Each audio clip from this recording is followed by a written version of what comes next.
கேட்பாரற்று cinema துறை இயங்கி வருவதாக கவலை தெரிவித்த இயக்குனர் R.K. செல்வமணி, ஆங்கில படங்களை எடுக்க OTT தளங்கள் இருப்பதாகவும், தமிழ் இயக்குநர்கள் தமிழ் படம் போல் படத்தை எடுக்க வேண்டும் எனவும் கோரிக்கை விடுத்தார். மிக்சிங் காதல் பட இசை ட்ரெய்லர் வெளியீட்டு விழாவில் அவர் இவ்வாறு தெரிவித்தார். இன்னைக்கு திரைப்படங்கள் உண்மையாகவே ஒரு கொரோனா பீரியட் மாதிரி ட்ராவல் பண்ணிக்கிட்டு இருக்கு. எல்லா படத்தையும் எல்லாரும் பார்க்குறாங்க. ஆனால் அவங்க எதில் பார்க்குறாங்கன்னு தான் தயாரிப்பாளருக்கு தெரியல. பல்வேறு வகையில் அதுக்கான வருமானங்கள் திரைப்படத்துறைக்கு வந்துக்கிட்டே இருக்குது. ஆனால் அந்த தயாரிப்பாளருக்கு மட்டும் அதனுடைய வருமானம் வந்து சேராத ஒரு வழிவகை அந்த திரைப்படத்துறை இருக்குது.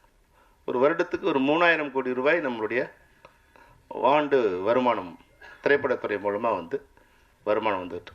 ஒரு ஜிஎஸ்டின்னு பார்த்தா ஒரு 540 கோடி ரூபாய் திரைப்படத்துறை மூலமாக மத்திய மாநில அரசுக்கு போய் சேருது.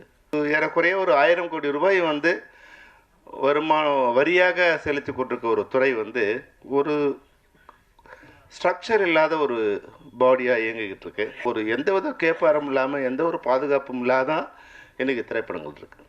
அது குறிப்பாக இது போல் சிறிய திரைப்படங்கள். இங்கிலீஷ் படங்களை இனிமேல் ஜனங்கள் இங்கிலீஷ் படம் மாதிரி எடுக்கிற படங்களும் நமக்கு தேவையில்லை. அந்த படங்களை நான் வீட்லேயே நெட்ஃப்ளிக்ஸ்லேயும் அமேசான்லையும் நான் பார்த்துக்கிறேன். அது மாதிரி அந்த ட்ரெண்ட் எது இப்போ தேவைப்படுதுன்னா தமிழ் படம் மாதிரி எடுக்கிற படங்கள் தான் எனக்கு தேவைப்படும்.